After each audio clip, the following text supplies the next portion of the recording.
الحمد لله رب العالمين والعاقبة للمتقين والصلاة والسلام على سيدنا محمد وعلى آله وصحبه أجمعين إلى يوم الدين وبارك وسلم تسليما كثيرا كثيرا.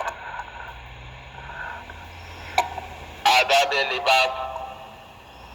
لباس کے متعلق مسلمانوں کو کیا رہنمائی ملتی ہے؟ اللہ کے رسول صلی اللہ علیہ وسلم اور قرآن پاک کی طرف سے یہ چیزیں چل رہی ہے. پہلے اس سلسلے میں ایک آیت کے ضمن میں کچھ باتیں بیان کی جا رہی تھی. آج امام نووی رحمۃ اللہ علیہ اس سلسلے میں دوسری آیت بیان کر رہے ہیں. وَجَعَلَ لَكُمْ سَرَابِيلَ تَقِيكُمُ الْحَرَّ وَسَرَابِيلَ تَقِيكُمْ بَأْسَكُمْ. اس آیت میں باری تعالیٰ نے لباس کو اپنے احسان کے طور پر ذکر کیا ہے کہ اللہ تعالیٰ نے تمہارے لیے قمیص بنائے جو تم کو گرمی سے بچاتے ہیں. چونکہ وہاں پر عام طور پر موسم گرم رہتا تھا عرب میں، اس لیے اس کا ذکر کیا. ورنہ لباس جس طرح آدمی کو گرمی اور دھوپ سے بچاتا ہے اسی طرح سردی سے بھی بچاتا ہے. اور ایسے قمیص بھی بنائے جو تم کو آپس کی گرفت اور ایک دوسرے کی تکلیف سے بچاتے ہیں. جنگ کے موقع پر آدمی زرہ پہنتا ہے جو لوہے کی بنی ہوتی ہے، قمیص ہوا کرتی ہے، تو اس سے ایک دوسرے کی تکلیف سے بچاتے ہیں. تو ان دونوں قمیصوں یعنی کپڑے کی بنی ہوئی اور لوہے کی بنی ہوئی کو اللہ تعالیٰ نے بنایا ہے اور ان لباسوں کو اپنے احسان کے طور پر ذکر کیا ہے اللہ تعالیٰ نے. معلوم ہوا کہ لباس اللہ تعالیٰ کی ایک نعمت ہے اور اس سلسلے میں نبی کریم صلی اللہ علیہ وسلم نے جو ہمیں ہدایات دی ہیں ہمیں خیال کرنا چاہیے. لباس یہ بھی اللہ کی بڑی نعمت ہے، اس کو سمجھ لینا چاہیے کہ میں اللہ کی نعمت استعمال کر رہا ہوں. اسی لیے لباس پہنتے وقت یہ دعا پڑھنی چاہیے: الحمدللہ الذی کسانی ھذا الثوب ورزقنیہ من غیر حول منی ولا قوہ. کہ اللہ کی بہت تعریف ہے سب سے زیادہ جس نے لباس مجھ کے پہنایا اور بغیر میری طاقت کے اور ہمت کے اللہ نے مجھے لباس عطا فرمایا. تو لباس جب اللہ تعالیٰ کی نعمت ہے تو اس نعمت کو استعمال کرتے وقت نبی کریم صلی اللہ علیہ وسلم کی کیا ہدایت ہے، کیسے لباس مردوں کو پہننا چاہیے، کیسے لباس عورتوں کو پہننا چاہیے، اس بات کا خیال رکھنا چاہیے.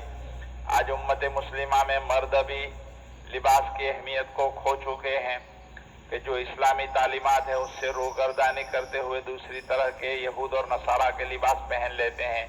اور ہماری مائیں اور بہنیں بھی غلط طریقے کے بہت سارے لباس پہنتی ہیں جس میں مردوں کی مشابہت اور دوسری قوم کی مشابہت آ جاتی ہے. یہ غلط طریقہ ہے، اس کو سمجھنے کی ضرورت ہے.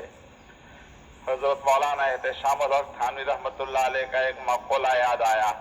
وہ فرمایا کرتے تھے کہ اللہ کے رسول صلی اللہ علیہ وسلم کے کہنے سے ایک مسلمان اپنے ٹخنے بھی کھولنے کے لیے تیار نہیں اور انگریز کے کہنے سے گھٹنے بھی کھول دیے. اللہ کے نبی صلی اللہ علیہ وسلم نے تو فرمایا کہ بھائی ٹخنے کھلے رکھو، تو یہ بھی نبی صلی اللہ علیہ وسلم کے کہنے کی وجہ سے ٹخنے بھی کھولنے کے لیے تیار نہیں. اور انگریز نے جب کہا تو گھٹنے بھی کھول دیے، یعنی ٹوکا جانگیا اور چڈی پہن کر گھومنا پھرنا شروع کر دیا، نیکریں پہن لی. انگریز کی اتباع میں لوگوں نے نیکر پہن کر گھٹنے تک کھول دیے اور اللہ کے رسول صلی اللہ علیہ وسلم کی اتباع میں ٹخنے کھولنے کے لیے بھی تیار نہیں. نبی کریم صلی اللہ علیہ وسلم نے ایک صحابی کو دیکھا کہ ان کی لنگی ٹخنے سے نیچی ہے تو ان سے کہا کہ بھائی ارفع ازارک فإنہ اتقی وابقی، اپنی لنگی اونچی کر لیا کرو، یہ زیادہ پاکیزہ طریقہ اور کپڑے کو دیر تک باقی رکھنے والا ہے. انہوں نے رض کیا اللہ کے رسول معمولی سی 2 پیسے کی تو لنگی ہے، اس کے ٹخنے سے نیچے ہونے سے کیا ہوگا؟ تو نبی کریم صلی اللہ علیہ وسلم نے فرمایا پھر کیا میری ذات میں تمہارے لیے نمونہ موجود نہیں؟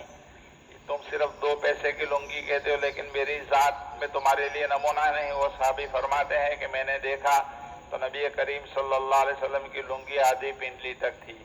آپ صلی اللہ علیہ وسلم کی لنگی ٹخنے سے اونچی تھی. تو ہر چیز میں نبی کریم صلی اللہ علیہ وسلم کا اتباع کرنا چاہیے، اس لیے آدھی پنڈلی تک ہو تو اچھا اور سنت ہے. دیکھو سنت کا مطلب ہے وہ طریقہ جو دین کے اندر پسندیدہ اور رائج ہو، چاہے وہ فرض اور واجب نہ ہو. لیکن نبی کریم صلی اللہ علیہ وسلم نے اور آپ کے بعد خلفائے راشدین نے اس کے اوپر مواظبت کی ہو. سنت کی 2 قسمیں ہیں، ایک سنن ہدا اور دوسرا سنن زوائد.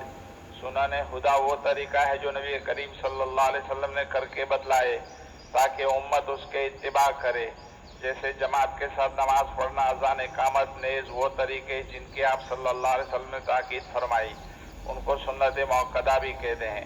جو ان کو چھوڑے گا وہ قابل ملامت اور اس کو چھوڑنا برا ہے۔ اور سنن دوسری چیز ہے سنن زوائد، جس کو سنن عادیہ بھی کہتے ہیں، یعنی جو کام نبی کریم صلی اللہ علیہ وسلم نے عادت کے طور پر کیے ہیں، جیسے آپ صلی اللہ علیہ وسلم نے عمامہ استعمال فرمایا، مخصوص کرتا استعمال فرمایا، مخصوص لنگی استعمال فرمائی، یہ آپ کے گریبان سینہ کے اوپر تھی۔